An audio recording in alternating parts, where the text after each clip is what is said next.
Ladies and gentlemen, I'm Carl T. Rowan. As the new director of the United States Information Agency, I have the privilege to present to you a dramatic document of man's continuing search for dignity. Freedom Now movement, hear me. We are requesting all citizens to move into Washington, to go by plane, by car, bus, any way that you can get there. Walk if necessary. We are pushing jobs, housing, desegregated schools. This is an urgent request. Please join. Go to Washington. Welcome to another episode of Bar Understood, everyone. I'm your host, Eric Hicks, with my esteemed co-host, the one and only. Hey, Delonte Wilkins here. Yeah. Man, how you doing, brother? I'm doing all right. How about yourself? Oh, man, I'm pretty good, man. Before we kick this thing off, I want to remind everybody, man, that if you're feeling the content, definitely, man, hit that bell and subscribe. And, we're going to keep trying to put out, man, quality information for the people, man, because that's what it's all about. In the end, it's all about the people, man. All right. Yeah, so what's been going on, So man? what's going on? Man, actually, what's going on? What we talking about? What's going on? It's a lot going on, as usual. So yeah, listen, it's always a lot going on, man. I'm always all over the place, man, because it's like my mind is, it's just constantly just evolving.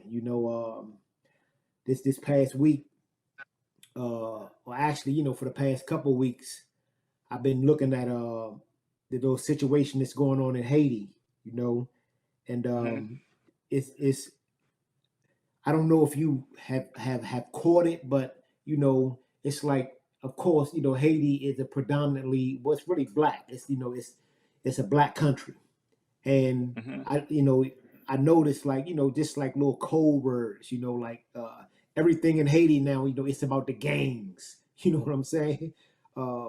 Gangs have taken over Haiti. You know what I'm saying? And I'm the guy that they have basically anointed to be the gang leader is the guy Jimmy Barbecue Cherizier. Now they refer to this guy as the gang boss. The guy is he's an ex-cop, and in his own words, he basically, he began to be disillusioned with what the Haitian government was doing, and he decided, man, to take up arms for the people. So to some people, he's a gang leader, but to the people in Haiti, at least some of the people that I've seen, they are actually rallying around this guy. So it's this, it's two narratives, and yeah, no, I was saying that makes sense. It's always two narratives. Yeah, without a doubt, it's always two narratives. I mean, shit, I could see you over there, with a damn Uzi, and shit, you would no longer be Delonte. Your ass would be the gang leader. You know what I'm saying? Your conditions make you respond to them. Well, right. Simply because you want to be free.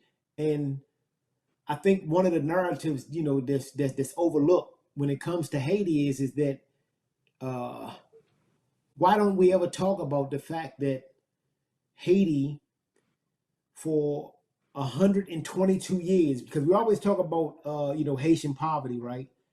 For 122 years, they had to make payments to France because they liberated themselves from France. The French colonized Haiti. So they had Haitian slaves. The Haitian slaves liberated themselves. So now you have to pay France for 122 years they had to pay them 150 million francs, and it started from 1825, and it went all the way up to 1947. Those 150 million francs today would be $2 billion. You know, that you had to pay for your liberty. Come on now. You know what I'm saying? So I think it's easy to look at Haiti and be judgmental, you know, about the conditions. But as with so many of the other problems that we see throughout the world, a lot of it can be traced back to Europe, you know, and they don't take responsibility the same way as America. So it's just, you know, it's just something that, you know, it's been nagging at me, because every time I see it, I'm like, I know that it's another side of that story. So I think I need to look more in depth and see what the hell is going on for myself, because I'm always loath to accept the narrative that the media over here gives, you know.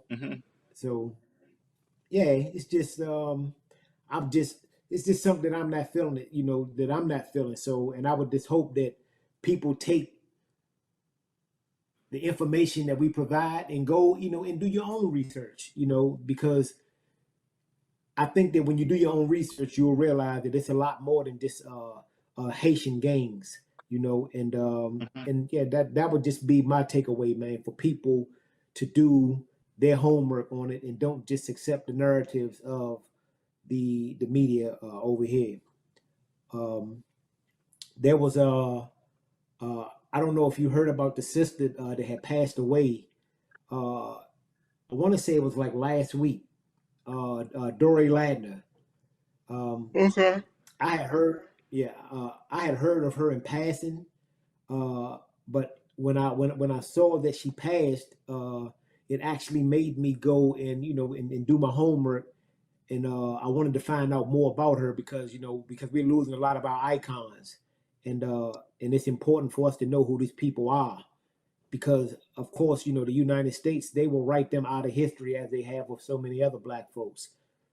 So it's just important for us to know who this sister is, and who she was, and, you know, what it is that she represented. She was a freedom rider. Actually, she was in Mississippi with what they call the Freedom Summer. You know, she was a member of SNCC. She was instrumental, you know, in assisting our brothers and sisters down there in Mississippi to get registered to vote. You know, because back then, you know, it was shit. They were subject to fucking, you might as well call it terrorism, you know, for basically just wanting to exercise their right to vote. So, but you know, but this sister braved that, and you know, I definitely give her, you know, all the respect due, and I know that she gonna be missed, because it seems like as we're losing these titans, they're not. We don't have any that are being born, you know, to replace them, you know. So, yeah, you know, somebody will be passing shit. Maybe, well, actually, each time we on here, I'm basically preparing you to accept the baton. You dig? Cause this go, yeah, that's right. You know, because I won't be here forever, man. So, you know, it's important that, you know, when I'm gone, that you're able to accept this baton, and you know, and then you pass it on to the next person. You know, that's what it's all about. You know, so this sister's definitely gonna be missed, man. You know, it would have been a highlight for me, you know, had I been able to, you know, to meet her and, you know, just to make her acquaintance. But yeah, this sister, man, she's definitely gonna be missed, man. And so I just basically, man, you know, give her props, and, you know, and send my, you know, and, you know, and prayers to her family. But, you know, she definitely, man, was instrumental in our cause as a people, and she gonna be missed. Yeah, that sister gonna be missed, man. So yeah, you know, it's. I think that, as with so many other things, you know, you ask yourself, man, like when we was in school, why they know about these people? You know what I'm saying? Like the Dory Ladners, the Ella Bakers, the Sojourner Truths, You know, like why didn't we know about them? You know, and it reminds me of something that Comrade George said, man. And you know what that was? What's that? He said that the biggest mistake that black folks ever made was allowing their enemies to educate their kids. Mm-hmm. And I feel that, man. I feel it. Mm-hmm. You know, when these people pass away, I can't. You know, it bothers me that we didn't know who they were.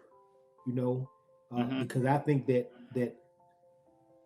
people such as her, they're responsible for some of the gains that, you know, that we've made in this country, and, you know, just the fact that black folks have been successful at moving the United States toward a path of humanity, because these are some inhumane motherfuckers, man. They are. Mm-hmm.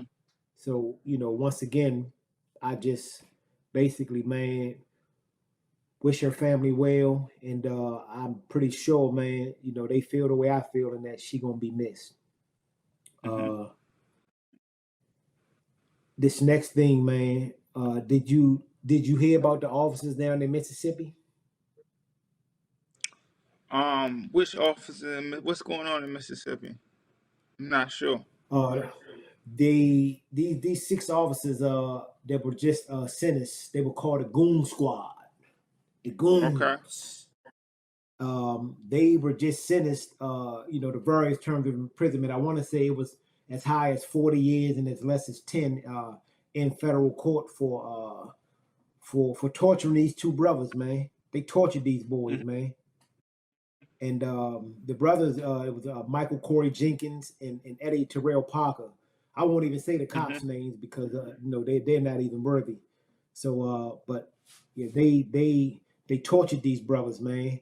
And dig this.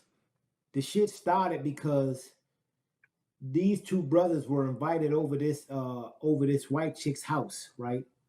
And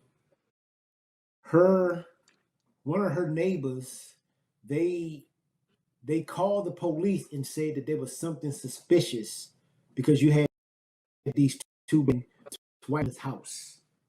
And so these chumps, they raided the house, you know, without a warrant, based on this, you know, this suspicion. And they beat these brothers, they tortured them, and they sexually assaulted them. One of the officers, he testified that basically to show this level of animus towards people of color, black folks, this was like your rite of passage. And I think that's important, you know, for people to understand now, because this is a culture, man. This is not, you know, they keep saying that just think about this for a minute, right? You keep having these groups, right? Like, let's say mm-hmm. you got a street game, so to speak, right? And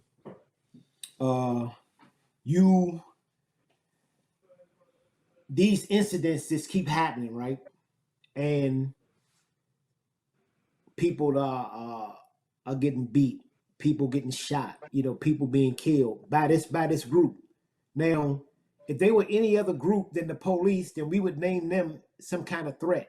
You know, all of the acts that you see police do, and each time something happens, they say, you know, this police doesn't represent who we are.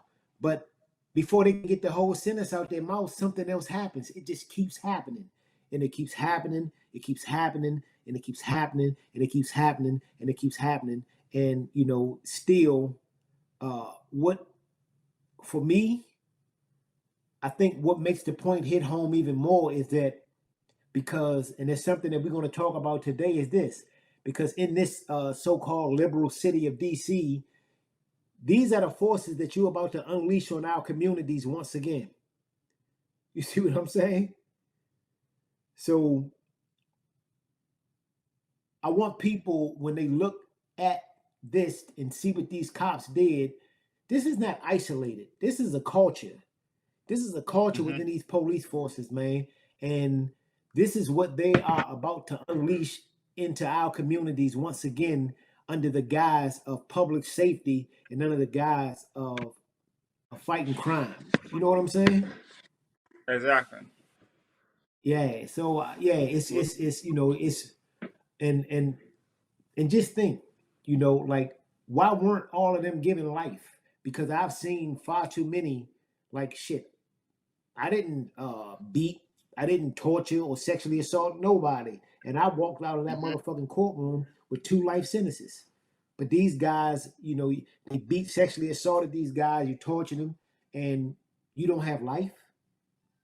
You see what I'm saying? So, you know, it's just most of what's done now in the United States, as far as, you know, the racism being systemic, it's done in our face. You know, it's done in our face, and it all ties back into the fact that we've been so, you know, grossly miseducated. So a lot of these things, you know, whether it's overt or whether it's even subtle, it's, you know, it's hard for people to see, you know. But yeah, man, that the shit just blew my mind, you know. The shit just blew my mind. Mm-hmm. So I had to get that out. But Yeah. Mm-hmm. well, there was this op-ed, right? And you gonna like this Okay. because I know you're Okay. no fan of Bowser, you know, Okay. like myself. There was this op-ed that just came out, and it was, the point was that black faces in high places aren't enough. Mm-hmm. And I want to preface everything that we're about to discuss with a a portion of something that was written by Daniel Patrick Moynihan. He worked for Lyndon B. Johnson. This is what he wrote in 1965. A portion of it. That the Negro American has survived at all is extraordinary. A lesser people might simply have died out, as indeed others have. But it may not be supposed that the Negro American community has not paid a fearful price for the incredible mistreatment to which it has been subjected over the past 3 centuries. In a word, most Negro youth are in danger of being caught up in the tangle of pathology that affects their world, and probably a majority are so entrapped. Many of those who escape do so for one generation only. As things now are, their children may have to run the gauntlet all over again. That is not the least vicious aspect of the world that white America has made for the Negro. That was written in 1965. Mm-hmm. Now, just think of something. When you were, before you were born, they cleaned First Street out. We were all gone. We were in jail Mm-hmm. serving life, right? As time progressed, you started seeing people begin to realize the error of the 80s and 90s with this mass incarceration, and there begin to be more of a movement to get people out of these prisons. But now we are reversing that momentum, and we're going right back to the rhetoric and the policies that resulted in mass incarceration. Mm-hmm. And the latest example is the DC crime bill. Now, the thing is that, you know, when I say that black faces in high places aren't enough, remember you asked me something about, you know, whether or not it sounded as if you know, my absolute what's the aberrance of Donald Yeah. Trump meant that I was going to support Biden, right? And I wanted, you Mm-hmm. know, and I wanted to clarify that, right? Because I told you that I think the liberals are also a part of the problem. And Mm-hmm. think of these places, right? You got Mayor Bowser, a black woman mayor Yeah. in DC, right? Okay. she's just bought, she's just signed into law this draconian crime bill. And believe me, when this won't be the last time that we discuss the crime bill, because I know in my heart that there's going to come a day in the near future where, because you are now unleashing these police back into our communities under the guise of public safety, that we're gonna be back in a place in DC where some teen is killed by a cop, and she'll come in with all of these hollow suggestions about how this cop he doesn't represent the force. He was just a rogue cop. And these are always the same narratives that we hear each time, when one of our kids are taken away from us by law enforcement. But on another level, I wanted people to understand that the DC government is predominantly black, but you are passing one of the most draconian crime bills since the '94 crime bill that we all know was signed by Joe Biden. Now, people have this thing about Atlanta. When you think of Atlanta, you think of black government, and you think of black folks in general, just black folks that are moving, toward being upwardly mobile or middle class. But what we don't think about is that the politicians in Atlanta, they have a black mayor, a liberal, a Democrat, right? They have over-criminalized those, our brothers and sisters in Atlanta who live in poverty. You have, in conjunction with Fani Willis, who I'll discuss in a minute, they have weaponized the RICO charges against them on a state level. I'm very familiar with the RICO because I was charged with the federal RICO. So you have weaponized the RICO charges against them, and I just think that we let these people off the hook because they offer their blackness as a shield for white people like the liberal in DC who don't want to be called racist. You can parade about recalling DC council members who you deem as being soft on crime. This can be a rallying cry for you. But as I told you before, these same people overwhelmingly say no to reparations. Overwhelmingly. And these are a lot of the same people, I would imagine, that had a problem with you when you were, heavy into organizing. They would smile while you were around, and when you walk away, you was that fucking Wilkins, this guy's a fucking thorn in my side. You know what I'm saying? Well, yeah, and but Fani Willis, well, exactly, and I mean, and that's why I always tell you, a person can make their mouth say anything, but I have to judge you by what you do. To me, that tells me everything, and what you don't do also. It's not only what you do, but it's what you don't do. The sister Fani Willis, right? She's a part of that Atlanta, the black bougie, where you have she gets whatever props for prosecuting Trump. Okay, cool. I'll give you your props for that. But I can't divorce that from the fact that you have weaponized the RICO against so many black folks in Atlanta. You've weaponized it. This is the same one who bought it. What's the rapper boy name, man? Young Thug. Young Thug. She spearheaded that. And my thing is this, because I'm pretty sure people will ask, well, damn, Wilkins, damn, Hicks, do I feel that, criminals should just be given a free ride? And I would say, don't misinterpret what I'm saying. But if you want me to sit here and tell you that the black folks in the inner cities that there's a crime problem, then I'm gonna be completely honest and I'm gonna tell you, yeah, there's a crime problem, but it may not be the crime that you're thinking about because crime begets crime.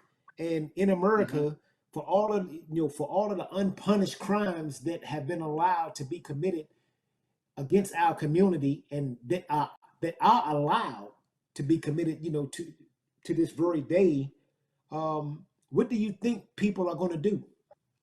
What do you think people are going to do? So, but these people, the Bowsers, the Fonnie Willis, another one is Eric Adams in New York. He just, of course, he's a former cop, but he brought back stop and frisk. So you are giving these officers the green light to terrorize black communities, and Sherelle Parker in Philly, another black liberal Democrat. She is implementing a stop and frisk. You are terrorizing the people of your community, and you're doing it. You're using your blackness to shield for these people that are pushing these agendas for you. You're pushing the agenda for them, and they're pushing you out there, and they're making it seem as if, well, it's not us doing it. This is a black woman mayor that's doing it. And okay, but guess what? She's doing it at your behest, because guess what? When you go to that ballot box, I'm pretty sure that in DC, for example, 60, 70, 80% of the white population in DC, you're going to cast that ballot for Muriel Bowser. You see what I'm saying? Yeah. So exactly. And then and the mayor of Atlanta, his name is Andre Dickens. Again, he's a Democrat, and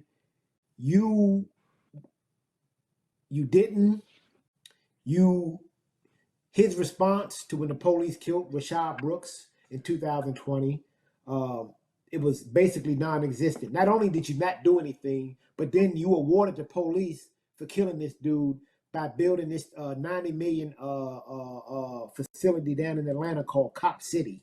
It's a testing ground for cops, right? So all of this stuff just bothers me, because I don't want people. Let me preface that. I don't really give a fuck if people think that I endorse because I come down so hard on Trump that I endorse Democrats. I don't care what people think, but I'm gonna call a spade a spade. I love black folks. And so, but when I see what's happening, and I see, all of these black faces, and they are bringing back these draconian policies, then, it makes me have to question why it is that we allow them to do these things, and then allow them to hide behind their alleged blackness, when they do it.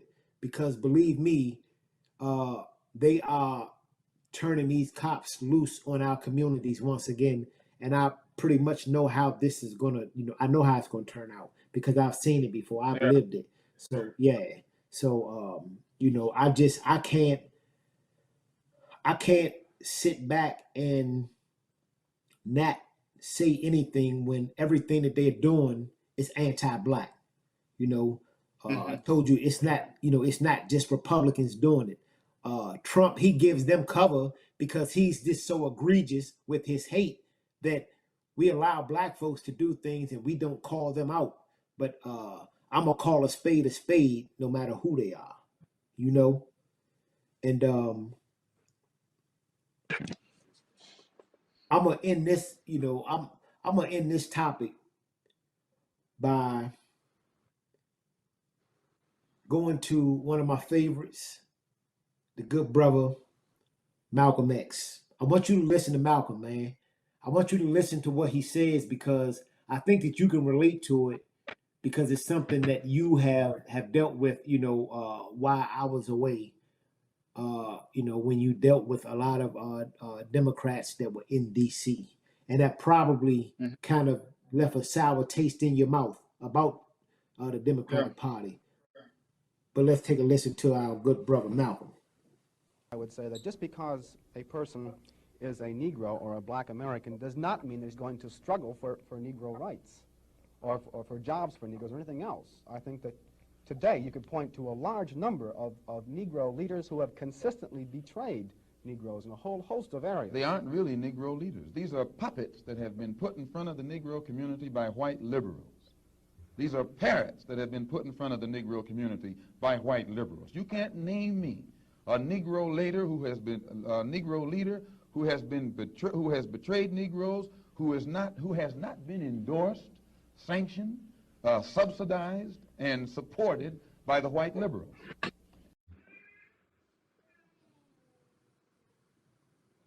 See what I'm saying? Yeah. Yeah. Mm-hmm. I can't name me one that ain't been bought by them. Yeah. So, Muriel Bowser, Sherelle Parker, Andre Dickin, they allow the white liberal to push them out to the forefront. And this is the thing, and I always say this, it's easy for America to, especially in these polarized times, to blame everything on the Republican Party. Now, don't get me wrong. Those are a bunch of sorry motherfuckers, man. I mean, when I say sorry, I mean sorry. But what I won't allow liberals to do, the white liberal, no. I'm not going to allow you to push them out there and say that they are the responsible for everything that ails America, because you are just as responsible, because you have, as James Baldwin said, is, a lot of them changed their tune from you were staunchly with black freedom when you were in the South. But then when we came to the North, you sung a whole different tune. The spirit of the South is the spirit of America, and we've learned that in no uncertain terms, so I just hope that when it comes time for our people to cast a ballot, for the next mayor of DC, you understand what I am about. The only thing I won't say the only, the first thing that I want to hear out a candidate's mouth, I want to hear it and I want to see it in action, is that R word. You know what that R word is? What's that? Reparations. Because I don't want to have any talk. I don't want to hear a motherfucking word. If it's not starting out with that, I don't want to hear shit. I don't want to hear nothing.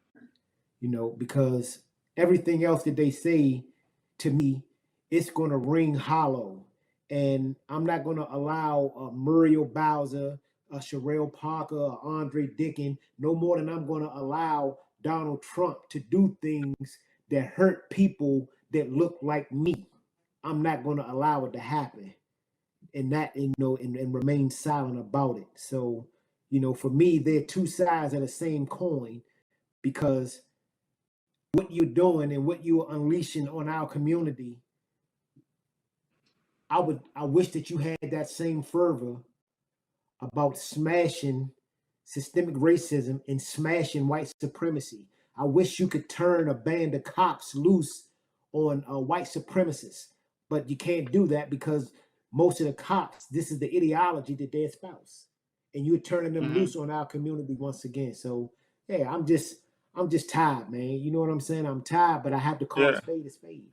Yeah, I have to call a spade because I understand what's going to happen to our youth, and I'm not anti punishment, but I need to see America. I need to see some form of punishment on America for what you have been allowed and what you continuously do to people who look like me. So, until you get the stomach to do that, don't come and tell me about what a young motherfucker did over in Southeast, because if you really wanted to stop it, if you really wanted to stop the crime, then we could have did this a long time ago had you just did the right thing. but you've chosen not to do the right thing time and time again, you know. And it's just now you just push these black faces out, and as Malcolm said, you use them as puppets, and you use them as puppets to get your agenda off. And that's why I won't allow the liberal to, you know, to get off easy and say, oh, well, you know, we're this and that. No, I know exactly who you are. I know who you are. You know, I'm looking at it in your actions, you know. So those are my sentiments, man. You know, those are my sentiments. And you've had to deal with them, so you are probably far more familiar with them in DC than I, because you've had to deal with them for so long, as far as on an organizing, you know, this, you know, in the sense of being an organizer, you know. Yeah. Yeah. That's a real thing, that they definitely ain't smile in your face. You know, it's the same thing what you said earlier.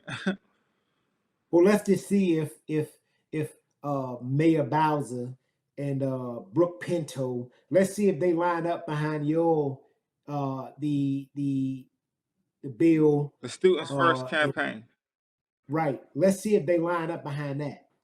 You know, put your money where your mouth is. You know, put some of that money where you want to put them cops. You know what I'm saying? So that's what they better do. Well, listen, for me at this stage of the game, you can't not support that bill, but yet you come to our community and tell me that you care about black safety. If you cared about black safety, then you wouldn't be unleashing these motherfuckers on our community once again, when we already know how this thing ends. We already know what this movie looked like, and we know how it ends. We already know this. And then guess what? We need a pay. Huh? Nah, I was just saying, they if they're gonna invest in destruction in our community, they better definitely invest in a pathway out. Well, my prediction, Tay, 15, 20, 25 years from now, they'll look back once again and they'll ask themselves, what in the fuck were we thinking when we signed the DC Secure Crime Bill? And the only thing that you'll be able to give us is another hollow ass, sorry ass apology about what happened and how many lives were destroyed. Me personally, I don't want no more apologies, man. I don't want them, because I need a hollow. If you really, really committed, we're gonna start with that R word. I ain't talking about Rough Riders. It ain't about that. If it ain't about, you know, smashing these systems, I don't even want to talk about it. That's where I'm at right now. You know. You want that money, you want that money. I'm gonna get that money. And guess what? I ain't gonna let them shoot me in the ass like they did my man. I'm gonna get that money though. You better bet it, man. But yeah, man, that's, you know, them just my sentiments on it, man, because I know how this movie ends. I've seen it too many times, and I already know that one day when I'm probably gone from this earth, you will be probably my age, you know, now, and you'll say, God damn, he said this shit, man. He said that some motherfucking politician, presumably black, is going to get up here and they're going to talk about how we made a mistake in 2024 about signing that fucking crime bill, and because you're going to have all of these lives that are going to be devastated, communities that are going to be devastated, and you can't tell me that you care about the communities now and you are not going out of your way to make reparations possible. So that's, you know, that's just, those are my thoughts, man. But I want to close out on a more positive note.